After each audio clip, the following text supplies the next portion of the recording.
Breaking Barabanki. Asaduddin Owaisi के निर्देश पर बाराबंकी में हुई दर्दनाक घटनाओं में एआईएमआईएम पार्टी ने अपने फंड से दिया पीड़ितों को 50,-50,000 रुपए की आर्थिक मदद।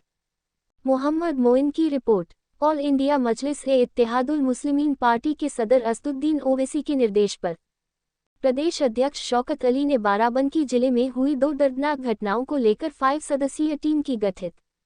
उत्तर प्रदेश के बाराबंकी जिले में हुए 2 दर्दनाक घटनाओं के संबंध में असदुद्दीन ओवैसी ने दुख जाहिर किया और पार्टी फंड से 2 पीड़ित परिवारों को 50,-50,000 रुपए की आर्थिक मदद देने का फैसला लिया है। हाल ही में जनपद बाराबंकी के थाना रामनगर क्षेत्र ग्राम भैरमपुरम में शमा बानो पत्नी मकसूद की 5 वर्षीय पुत्री के साथ हुए दुष्कर्म की निंदा करते हुए उस परिवार को 50,000 रुपीस की आर्थिक मदद पार्टी फंड द्वारा की गई और दूसरी हाल ही में जनपद बाराबंकी के थाना व कस्बा फतेहपुर मोहल्ला काजीपुर 2 में एक 3 मंजिला इमारत ढहने से पड़ोस में रहने वाले इस्लामुद्दीन का 21 वर्षीय पुत्र हकीमुद्दीन की मलबे में दबने से मृत्यु हो गई थी। अल्पविराम। उस पीड़ित परिवार को भी पार्टी फंड द्वारा 50,000 रुपए की आर्थिक मदद की गई और हर संभव मदद का आश्वासन दिया। वहीं पीड़ित मोशून्य हाशिम के घर भी जाकर उनको हर संभव मदद का आश्वासन दिया गया। ऑल इंडिया मजलिस-ए-इत्तेहादुल मुस्लिमीन उत्तर प्रदेश का प्रदेश महासचिव और प्रवक्ता हूँ और उत्तर प्रदेश लखनऊ से चलकर हमारे बीच में मोहम्मद सलमान साहब आए हुए हैं। डॉक्टर लईक हसन साहब हैं हमारे बीच में जो है ताबिश शेख साहब हैं और आपके इस ज़िले के जो मुखिया जिला अध्यक्ष हैं आदरणीय विकास श्रीवास्तव जी और इनको अरुण श्रीवास्तव जी के नाम से भी जानते हैं, लेकिन मुख्य रूप से इनको विकास श्रीवास्तव के नाम से इस रामनगर और इस बाराबंकी क्षेत्र में लोग जानते हैं। हमारे बीच में खतीब भाई हैं और सभी इस ज़िले के पदाधिकारियों का भी मैं स्वागत और तहे दिल से शुक्रिया अदा करता हूं कि उन्होंने वक्त निकाल करके इस मौके पर शिरकत की। जो घटना हुई है वो बहुत ही दर्दनाक है और दर्दनाक से भी बड़ी है वो इंसानियत को ताड़ता और ऐसी घटनाएं समाज में जो है गंदगी पैदा करते हैं।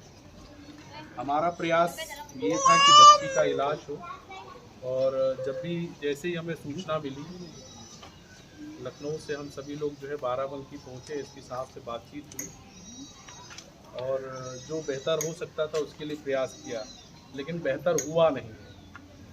हम ये कहते हैं बेहतर नहीं हुआ है। शासन प्रशासन को जो मजलूम है जिनके साथ अत्याचार हो रहा है उनके लिए काम करना चाहिए, लेकिन इस देश में आप देख रहे हैं काम सिर्फ नाम के आधार पर हो रहा है और अत्याचार भी नाम के आधार पर हो रहा है। तो इस चीज़ को समझना पड़ेगा और आपको अपनी लड़ाई खुद लड़नी पड़ेगी। आपकी लड़ाई कोई लड़ने वाला नहीं है और ना आएगा, क्योंकि इतना वक्त बीत चुका है। जितने भी पार्टियां, जितने भी राजनीतिक दल हैं या संगठन हैं, वो सिर्फ आएंगे और अपना जो है चेहरा दिखा करके चले जाएंगे, लेकिन आपको उस व्यक्ति को और उस संगठन को चुनना है जो आपकी आवाज़ को मजबूती से उठा सके। हम आपके सामने कोई बहुत बड़ी बात कहने नहीं आए हैं, आपकी जो हो सकती है मदद हम उतना ही कर सकते हैं, क्योंकि ये जो पार्टी है लोगों की पार्टी है और लोगों के सहयोग से चलती है और जो सहयोग हमें आपसे मिलता है वही सहयोग हम आपको आगे देते हैं। तो आप समझ रहे हैं ना, जब आप किसी भी मस्जिद की तामीर करते हैं तो सब लोग अपना अपना सहयोग देते हैं। एक ईंट भी देते हैं तो कहते हैं कि मेरा हक इसमें है। तो जब आपने हमें अपना हक दिया तो वही हक अदा करने हम आपको आए हैं। हम कोई अपनी तरफ से कोई ऐसी चीज़ नहीं कर रहे हैं। ये आपका हक का पैसा है, वो आपके हक के आधार पर आपको हम देने आए हैं ताकि बच्ची को कुछ बेहतर सहूलियत मिल सके और परिवार को कुछ आगे के रास्ते बेहतर हो सके। क्योंकि हम चर्चा बहुत ज़्यादा नहीं करेंगे, हमें चाहेंगे कि हमारे बीच में जिलाध्यक्ष जी हैं वो अपनी बात आपके सामने रखेंगे और हम आपको सहयोग राशि देंगे।